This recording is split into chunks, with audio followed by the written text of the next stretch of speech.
a mesma coisa, mas em prisma diferente, com ângulo diferente. João cita o número de anjos e a pergunta, né? Enquanto que Mateus ele focaliza apenas a afirmação, né? Que um dos anjos fizeram. Que os dois dos anjos não falaram ao mesmo tempo, com certeza foi um que falou, né? E Mateus está focalizando apenas o que este anjo falou, mas o anjo falou, né? Agora João diz que haviam dois anjos. Na verdade, havia dois anjos, né? Agora, focaliza os dois anjos, que é o caso de João, e a pergunta. O outro focaliza, registra a perspectiva apenas daquilo que aquele anjo falou, né? Né, para as mulheres ali. Então, são coisas assim diferentes um do outro, mas que não altera o fato que Jesus ressuscitou e nem altera também a dimensão de que de fato havia dois anjos. Mas os dois não falaram ao mesmo tempo, um ficou calado e o outro falou. E Mateus então enfatiza isso, mas o anjo falou. Então, amados, é isso. Outra coisa que a gente, né, tem aqui que é muito importante, né, foi o cumprimento das Escrituras em relação a Jesus Cristo, né? É aqui em Isaías, no capítulo 61, eu gostaria que os irmãos dessem uma chegada aí, né, no texto.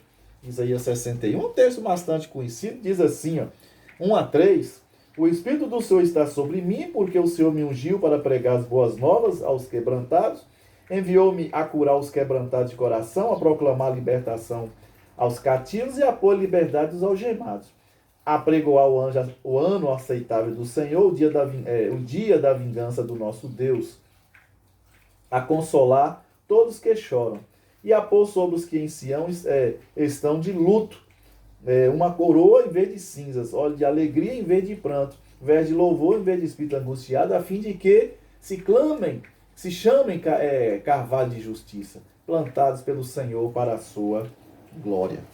Então, amados, nós vemos aqui, né, a revelação de Isaías no capítulo 61, e nós vamos ver aqui em Lucas, no capítulo 4,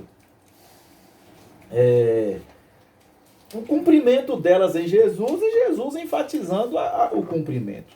Aqui no capítulo 4, 16, ó.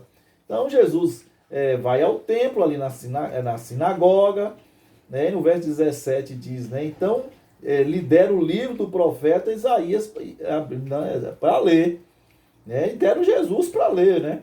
Aí Jesus começa lendo: O Espírito do Senhor está sobre mim, pelo que me ungiu para evangelizar os povos, enviou-me para proclamar libertação aos cativos. Lucas 4 agora aqui, 18. Para proclamar libertação aos cativos e restauração da vista aos cegos, para pôr em liberdade dos oprimidos e apregoar o ano aceitável do Senhor. Qual é a coisa engraçada aqui? É que Jesus Cristo, quando ele cita Isaías 61, de 1-3, ele tira um pedacinho aqui no verso 2. E qual é o pedacinho que ele tira? Ele tira esse pedaço aqui no verso 2, ó. O dia da vingança do nosso Deus. Por que Jesus salta esse trecho? Ele está lendo o texto, ele está com a Bíblia na mão, lendo aqui na sinagoga. E quando ele chega nesse trecho aqui, ó, o dia da vingança do nosso Deus, ele pula.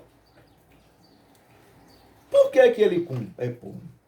Porque esse texto aqui, o dia da vingança do nosso Deus, não está sendo cumprido. Esse texto aqui, o dia da vingança do nosso Deus, vai ser cumprido no segundo advento de Jesus, por isso que ele pula. Então ele só cita o que estava sendo cumprido nele.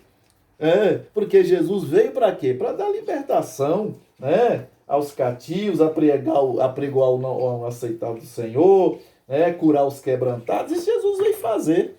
Jesus veio buscar e salvar o perdido. Aí quando ele termina de ler aqui em Lucas 4, verso 18, ele diz que está sendo cumprido esse texto. Porém, ele tira o dia da vingança do nosso Deus, porque o dia da vingança do nosso Deus, isso só vai acontecer no segundo advento. Se Jesus citasse a profecia inteira, né? Se Jesus não tira esse pedacinho e afirmasse que ela estava sendo cumprida, Jesus estaria então cometendo aqui um erro, um equívoco, né? Uma mentira, né? Que estava sendo cumprido isso aqui. Então, o cumprimento de Isaías está sendo cumprido em parte, porque tem ainda os aspectos escatológicos, né, que vão acontecer, que vão ser cumpridos quando Jesus voltar na segunda vez, o segundo advento. E esse texto do verso 2, o dia da vingança do Senhor, Deus não veio, Jesus não veio para vingar. Até os apóstolos aguardavam que Jesus agisse, né, militarmente para partir para cima, para libertar Israel. Jesus Cristo veio, que o Filho do Homem não veio, né, para destruir, matar, julgar. Ele não veio para julgar, ele veio para salvar. Até os discípulos demoraram a entender isso. Mas quando Jesus voltar na segunda vez, aí ele vem sim para fazer juízo, fazer vingança, né, aqueles que não deram crédito à sua palavra.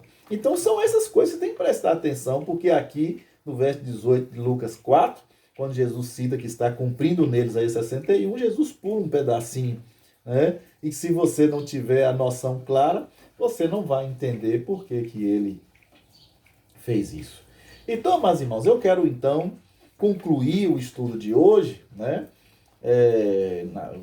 Fazendo os irmãos lembrar algumas passagens, né? Uma de Paulo e outra de Pedro. Né? Em 2 Timóteo 3,16, Paulo escreveu: toda a escritura é inspirada por Deus. Aí. Então você tem que estudar com sabedoria e inteligência, né? Para que você tenha a noção clara disso aí. Né? 2 Pedro, no capítulo 1, verso 21, Pedro escreveu: homens santos falaram da parte de Deus, movidos pelo Espírito Santo. Então estamos aqui reproduzindo o estudo que a gente deu na quarta-feira, né? Então, o áudio não ficou assim muito claro, né? Porque não captou o microfonezinho, né? Então, ficou dando muito retorno lá e terminou não entendendo, né? Ficando muito claro o estudo. Por isso a gente está reproduzindo e enviando para que os irmãos possam rever. Que Deus abençoe, então, a todos, né? De uma maneira toda especial. Deus abençoe.